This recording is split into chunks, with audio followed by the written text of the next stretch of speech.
how to eat ramen the low carb, high fat, high protein way.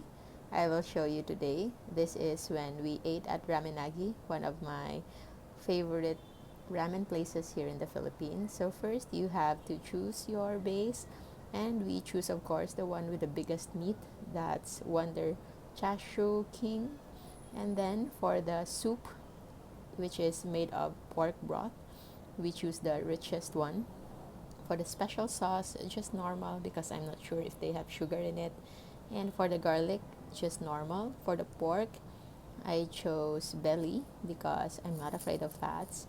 Green onions because cabbage sometimes make me feel bloated. And for the spice, it's level 3 for me. It's none for mane. And for noodles, before I used to choose extra soft, but now no more. I no longer put noodles in my ramen, and I chose extra seaweed and extra pork belly. Before, I would also add egg, but since I've had 6 eggs that morning, I no longer added tamago.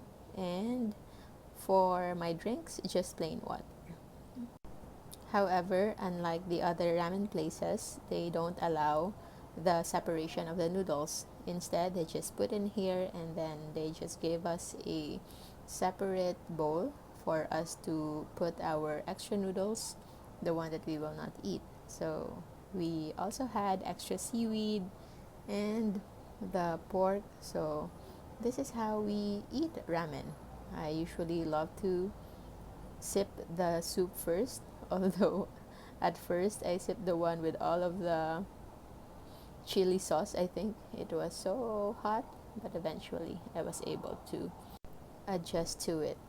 So actually, in one ramen bowl, you can savor and take pleasure in eating everything from the toppings, the onions, the mushrooms if there's eggs, the seaweed, and the broth, most especially the meat.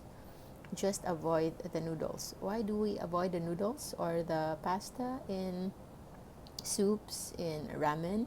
It's because it is loaded with starch, and starch is easily digestible into sugar or glucose. That's why even if it is not sweet, it can still spike up your blood sugar. So in our way of life, when we do low carb nutrition, we don't usually eat those high carb foods. For typical Filipino household, the very important staple that we have to be mindful about is our consumption of rice, because each cup of rice is actually equivalent to about 10 to 12 teaspoons of white sugar when it comes to net carbohydrate content.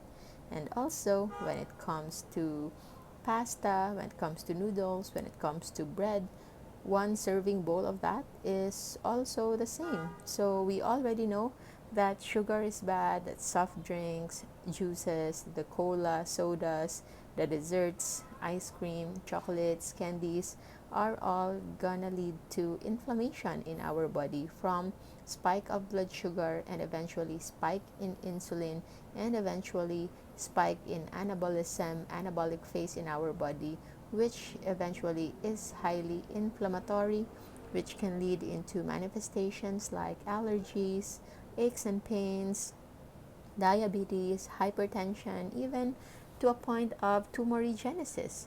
Now, you might say that it's not true because ramen in the first place originated in Japan, and Japan is known as one of the healthiest people in the world. They are living with a life expectancy that is generally higher as compared to many other populations in the world.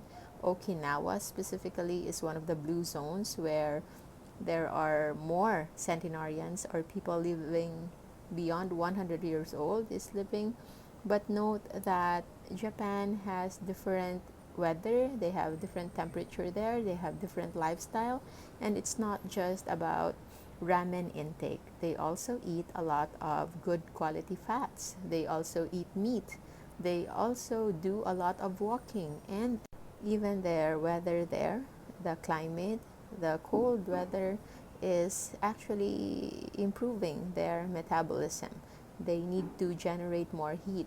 And that is in addition to how they eat in portions, in controlled portions, that even if they take carbs, even if they eat rice, even if they eat ramen, but they don't usually eat it the way we usually do, which is in addition to dessert, soft drinks, sodas, and many other forms of processed foods.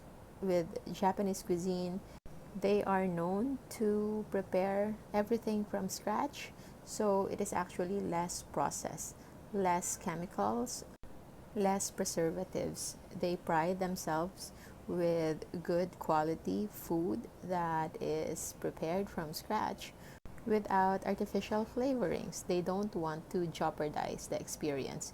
Just like here, no leftovers allowed, and if you have leftovers, you are not allowed to take it home. And most of these authentic ramen houses don't actually allow deliveries or takeout because it will no longer be the same experience for them.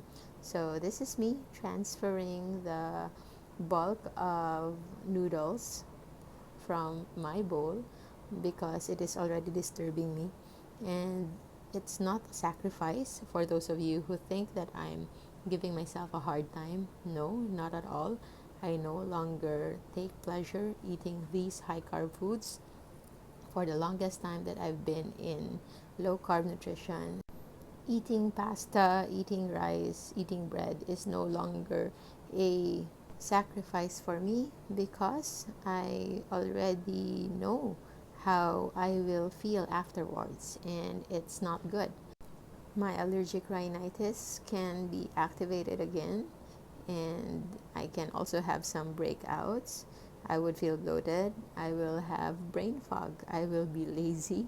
I will be sleepy. That's what carbs are doing to me. And time for my extra seaweed. I know not everybody likes seaweed. I think it's a learned taste. My brother Bapi, who has Down syndrome, whenever he tastes seaweed, he would say like it's uga. It's the local counterpart of dried fish, and he is not a fan of dried fish. But for me, since I like mackerels and I feel like seaweed tastes like skin of mackerel, I take pleasure from eating seaweed.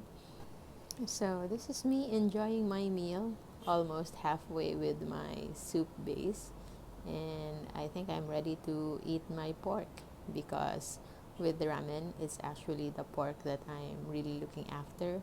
And also, did you know that the soup of the ramen are mostly from the broth of the meat, which was cooked for more than 10 hours. It depends on your ramen house, but it can range from 14 to 15 hours. So others might have a hard time eating pork alone without any neutralizers, meaning the one that can make pork taste less as yummy, like pasta, like the noodles, or like the rice or the mashed potato, because they cannot take all of these savory and fatty goodness. But I don't mind. I enjoy it, and so I eat it. And I think it's one of the best thing why this is my favorite ramen house, because they don't really compromise the quality of their chashu. And after that one, I already feel full. I actually somewhat regret ordering an extra chashu, but since it's already there and we can take it, so I also ate the extra chashu. And this is me, not being afraid of pork, not being afraid of fats and proteins. Why? Because among the three macronutrients, it's actually the combination of fats and carbohydrates that will make fats dangerous. But eating fats and proteins alone, without carbohydrates, without the spike of blood sugar, and without the spike of insulin, then you would not be afraid that you will have those fats obstructing your arteries. It doesn't happen that way. So their extra chashu have different marinade. I think this was marinated, and it's not very sweet. As what my friend says, it tastes like smoked pork. It's a good flavor, it's quite pleasurable, and as always, when eating outside, consider it as eating under caution list, not under safe list. But if you eat it together with those noodles, with bread, with soft drinks, with chips, with potato, then you are making your dining out as part of your danger list. So at least is of lesser evil. This is just to show you that we can actually still enjoy all the good food that we want. We just have to know which ones are okay, which ones won't jeopardize our health. There is almost always a hack in everything. Either you can just remove the carbs, or if you can't really let go, then there are low carb counterpart for everything. I know it's a long shot, but maybe one of these ramen houses can consider having shirataki noodles as a replacement from traditional high carb noodles. So that's it. We are already done. That's what's left with our food. I think when I come back, I will choose the same rich broth, and maybe I'll try the special sauce extra heavy, the garlic extra heavy. Still belly, not sure if I'll go for cabbage or green onions. And again, still without noodles. No need for noodles. And for those who are eating spicy foods, you can go higher, but for me, just level 3 is already enough. And for addition, if you feel like it's not enough for you without the noodles, then all of these extras you can actually eat under low carb, just no noodles. So you have the pork, no rice, you can have chicken, just minimize the breading. For the gyoza, just don't eat the wrap, just inside, to make it more of a low carb. And you can have the egg and every other meat for it to be high protein and high in fats. And this is us when we were done, because we didn't actually came here for the ramen noodles, but for the soup, chashu, and all the other low carb extras that we can take from here. I hope you enjoyed this low carb ramen experience. Stay low carb, stay safe.